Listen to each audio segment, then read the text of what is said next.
Halo teman-teman, kembali lagi bersama gue Tipe Poel Chill. Di video kali ini gue akan bermain One Piece Fighting Path. Seperti biasa di video kali ini gue akan menginformasikan hal menarik seputar OP/FP kepada kalian lagi nih guys. Di video kali ini gue akan membuat karakter yang paling kuat di OP/FP. Nah, pasti kalian penasaran karakter apa aja yang paling overpower di OP/FP ini ya, karena banyak banget di video gue ya, di komen-komennya itu banyak banget yang nanya, "Bang, rekomendasi cara yang paling bagus di OP/FP itu siapa aja? Gua mau coba gacha sama beli di shop." Nah, "Bang, karakter yang paling kuat di OP/FP itu siapa? Gue mau coba di PVP." "Bang, karakter yang bagus buat PvE itu siapa? Karena gue coba itu damage-nya kecil semua. Karakter yang paling kuat yang bisa menghasilkan damage tertinggi itu siapa? Gue mau coba untuk gacha untuk mengumpulkan karakternya." Nah, di sini gue akan membahas semua itu karakter-karakter yang paling overpower di OP/FP ini. Yuk, langsung aja kita bahas untuk karakter overpower yang pertama. Let's go my friend.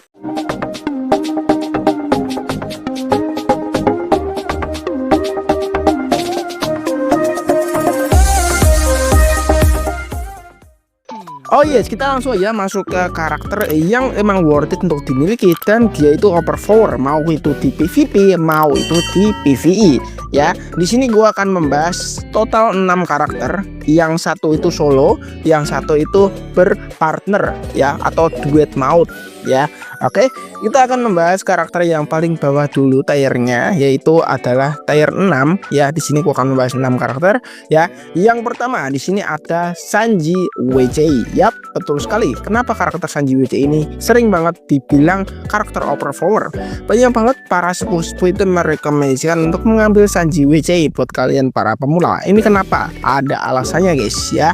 Di sini alasannya karena Sanji WCI itu emang bener-bener overpower, baik itu di PvP maupun di PvE ya. Dia itu adalah karakter salah satu dari ke-6 karakter ini yang menjadi kandidat karakter overpower di OP/FP. Padahal si Sanji WCI ini benernya udah cukup lama, tapi dia itu masih overpower ya, mau itu di PvP atau di PvE ya. Di PvE pun dia itu nggak kalah sama karakter-karakter baru di meta sekarang ya. Untuk karakter Sanji WCI sendiri kan aslinya dia itu belum mempunyai partner khusus ya, yang berarti dia itu sudah DJ parah walaupun cuma solo ya. Tapi kalau kalian mau menggabungkan karakter dengan tipe yang sama dengan Sanji WCI, yaitu adalah tipe elemental, nggak masalah walaupun buffnya dapat dikit ya. Untuk Sanji WCI partner yang paling cocok itu adalah si Sabo ya, dengan damage yang dihasilkan sebanyak 400 juta. Itu sangat gede guys ya, itu gede banget di zamannya si Sanji WCI. Tapi untuk sekarang ya banyak karakter yang emang cukup gede, cukup ngeri damage-nya ya.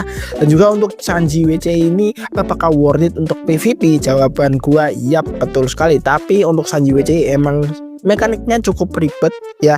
Buat kalian yang emang para pemula mungkin memainkan Sanji WCI ini agak cukup ribet, karena emang mekaniknya itu nggak rendahan guys ya. Mekaniknya emang tinggi banget si Sanji WCI ini, jadi gue bilang overpower karena itu. Oke, mantap. Itu karakter yang pertama. Kita masuk ke karakter yang kedua, dan untuk karakter yang kedua ini karakter duet maut ya. Yang pertama ada si Prime Shirohige sama si Oden. Mereka bisa menjadi karakter duet maut di PvE. Jika kalian ingin memiliki Prime Shirohige, kalian harus memiliki Oden. Dan sebaliknya, jika kalian ingin mempunyai Oden, kalian harus punya Prime Shirohige, karena mereka berdua tidak bisa lepas ya, tidak bisa satu persatu, mereka harus berdua ya. Untuk Prime Shirohige dan Oden sendiri gue posisikan di posisi kelima. Kenapa? Karena emang damage-nya itu juga gede, cuma masih di bawah yang lainnya, tapi damage-nya di atas si Sanji WCI guys ya. Oke, di sini gua akan ngasih tahu kepada kalian itu nggak bakal rugi untuk memiliki dua karakter ini, karena karakter ini worth it untuk di PvE dan juga PvP ya. Gua akan membahas yang PvE terlebih dahulu. Untuk PvE sendiri, untuk si Shirohige Prime dan Oden ini bisa mencapai damage sebesar 550 juta di elemen merah, tipenya itu adalah slash. Itu gede banget, itu jauh banget guys ya perbedaan sama damage-nya si Sanji WCI. Jadi naiknya itu drastis ya, gede ya. Oke, dan itu sangat worth it banget jika kalian miliki. Tapi kebanyakan sepuh emang tidak merekomendasikan karena kalian harus benar-benar mempunyai dua karakter sekaligus. Kalau satu itu nggak worth it.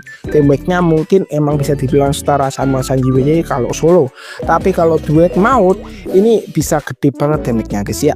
Oke, jadi untuk PvE jika kalian ingin memiliki Prime Shirohige, kalian harus memiliki Kozuki Oden juga. Oke. Dan untuk PvP gimana nih? Untuk PvP salah satu char dari kedua itu adalah char favorit gua guys, yaitu adalah si Prime Shirohige. Prime Shirohige adalah karakter paling GG ya menurut gua, karena skill-skillnya itu banyak yang menggunakan hati. Kalian itu kalau melawan char Logia, mau itu Akainu ya dan yang lain sebagainya, jika kalian mengeluarkan skillnya si Prime Shirohige, Logianya akan terpental ya, akan gagal. Kenapa? Karena banyak haki di skillnya si Prime Shirohige ya, namanya juga Shirohige, manusia terkuat, masa nggak punya haki yang GG, kan nggak mungkin ya. Makanya gue bilang karakter overpower ya. Dan Oden sendiri pun ya, dia juga karakter favorit gue guys ya. Mungkin rata-rata dari kalian kebanyakan itu nggak suka sama char-char yang gede badannya karena musuhnya nanti nggak kelihatan ya. Bukan karena bisa atau tidaknya melihat karakter lain atau musuhnya, tapi kita lihat dari segi damage-nya di PvP ya. Itu keren banget, damage-nya itu gede loh guys di PvP mereka berdua ya. Dan sekarang mau PvP itu mengasih keringanan ya, kalian itu bisa melihat siluet dari musuh kalian ketika kalian memakai karakter yang lebih gede dari musuh kalian guys ya. Makanya di sini gue rekomendasikan kedua karakter ini. Oke, mantep banget. Oke, kita masuk ke karakter yang nomor 4 nih guys ya. Oke, nomor 4 ini gue bilang karakter yang emang masih fresh ya, benernya nggak jauh-jauh banget ya, tapi masih GG ya, walaupun emang ranknya udah turun lumayan ya.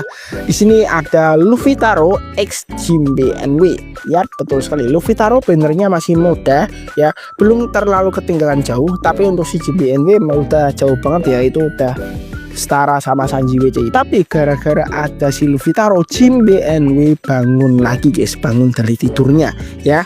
Di sini Luffy Taro sama si Jinbe NW gua akan bahas soal ke-overpoweran mereka berdua ya. Aku akan bahas dari segi PvP dan segi PvE ya. Mereka berdua adalah karakter favorit gua di PvP juga. Yang pertama di sini untuk PvE dulu ya. Untuk PvE, Luffy Taro dan Jinbe NW itu meraih damage sama kayak Prime Shirohige dan Oden, 550 juta, tapi beda dikit aja ya. Luffy Taro sama Jinbe NW hampir naik ke 560 ya. Kalau si Prime Shirohige sama Oden itu pas 550 juta. Jadi kayak perbandingannya dikit banget, tipis lah ya. Dan untuk si Luffy Taro sama si Jinbe NW itu berelemen merah dan tipenya itu adalah spesial ya. Mereka berdua overpower banget buat kalian mainin di PvE guys ya. Mereka berdua itu keren parah, combo yang cocok banget menurut gue ya. Oke, dan sumpah ini karakter yang emang sering banget gue pakai di PvE ya, karena emang skillnya itu enak buat mainin PvE gitu, cepet kelarnya ya. Oke, selanjutnya buat kalian yang emang memiliki mereka berdua ingin memainkan PvP gimana nih? Nah, menurut gue kedua karakter ini cukup overpower ya, cukup overrated ya di PvP, karena banyak banget yang memakai karakter Luffy Taro ini ya, karena ada haki Ryo-nya yang dimana itu ada armor break-nya guys ya. Apa maksudnya armor break? Armor break itu adalah red armor yang dimana itu nggak bisa tembus sama apapun kecuali stun sama grab. Tapi haki Ryo-nya si Luffy Taro ini bisa break armor red armor tersebut.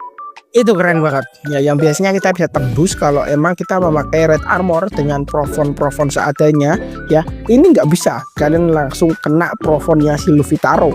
Itu keren banget guys ya. Oke, dan untuk si Jinbe NW ini, dia itu bisa mengcounter ya skill dari musuh kalian cuma dengan basic attack doang ya. Kalian tinggal tekan aja basic attack, nanti akan muncul counter attacknya ya. Ini skillnya ada di Jinbe Ult sih aslinya, cuma kalau di Jinbe Ult itu dijadikan skill 2 ya, karena harus pas timingnya. Tapi di Jinbe NW ini dijadikan di hold basic attack aja guys ya. Oke, mantap banget. Oke, kita lanjut ke karakter yang nomor 3 deh guys ya. Nomor 3 juga sama ya, nomor 3 itu masih fresh ya, bannernya masih baru ya. Ini adalah karakter Slash ya, tipenya Slash, elemennya kuning ya. Siapa itu? Ya betul sekali, yaitu Zorochuro X Lawano. Mereka berdua karakter yang gua rekomendasikan sebagai karakter overpower di OPFP di nomor 3 ya. Mereka berdua itu menghasilkan damage di PV sebanyak 650 juta damage. Itu gede banget guys ya, itu gede banget sumpah. Ngeri sih ya mereka berdua ini, dan gua itu sering banget memainkan mereka berdua di PvE karena kombonya itu enak banget. Apalagi Zorochuro yang mempunyai 2 skill Profon ya, 2 kali Profon itu keren banget. Dan juga Lawano yang karungnya itu enak banget untuk didengar ya, satisfying banget karakternya ya, suaranya itu enak banget. Oke, dan mereka berdua kalau di PvP jangan ditanya lah ya, kalian pasti sering banget menemukan musuh-musuh sekelas Zorochuro sama Lawano yang sangat gizi parah ya. Apalagi Lawano yang suka ngebling kesana kemari, kita kaget nggak tahu arahnya kemana, tiba-tiba aja di belakang kita ya, pasti kalian jengkel. Dan untuk Zorochuro sendiri itu ada efek spesial yang dimana namanya adalah efek duel, yang dimana sekali hit langsung meninggoy. Banyak banget yang mengira itu adalah cheat ya, atau itu adalah skillnya si Zoro, bukan cheat ya. Itu keren banget guys, wajib banget tuh kalian punya ya. Oke, selanjutnya ini yang nomor 2. Ini karakter overrated banget, karakter yang masih fresh banget ya. Ini bisa dibilang banner baru ya, betul sekali, yaitu adalah Yamato X Drake. Nah ini dia ya, karakter yang baru aja muncul tapi udah overrated banget ya. Banyak yang bilang karakter X-Drake ini skip ya, anomali banget ya, gak laku banget. Tapi setelah gua coba di PvE, karena emang efek magdalnya full buat si Yamato, buat buff si Yamato ya, karena dia itu bisa memakai buff 20% kepada teman lainnya selain Yamato. Tapi kalau kita memakai Yamato sebagai partner utamanya si X-Drake ya, damage kita itu menjadi kayak 2 kali lipatnya dari 20%, ditambahin lagi semua damage-nya. Itu keren guys ya, menjadi 40% semua damage-nya, buff-nya. Itu keren guys ya. Ini wajib banget digacha si X-Drake ini. Dan untuk mereka berdua itu bisa menghasilkan damage itu sebesar 700 juta poin. Itu di atas Zorochuro sama Lawano ya. Itu keren banget sih menurutku ya. Oke, selanjutnya untuk PvP mereka gimana? Yamato jangan ditanya lah ya, kalian tahu sendiri kan, Yamato pun belum kena nerf loh ya. Itu masih keren banget, apalagi car skill yang S itu ngeselin banget, gak bisa diapa-apain ya. Apalagi skill yang petir itu, yang ngejar itu, pasti kalian kesel deh sama skill itu ya. Siapa sih yang gak kesel sih ya? Oke, jujur deh. Terus si X-Drake, gimana pendapat kalian tentang X-Drake di PvP setelah kalian melawan musuh-musuh dengan X-Drake yang pro, yang GG?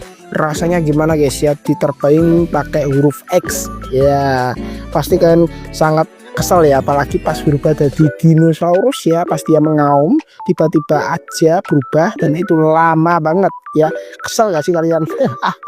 Ya pastinya si X-Drake ini oke lah ya, menurut gua GG, overpower di PvP atau PvE ya, jadi wajib banget digacha.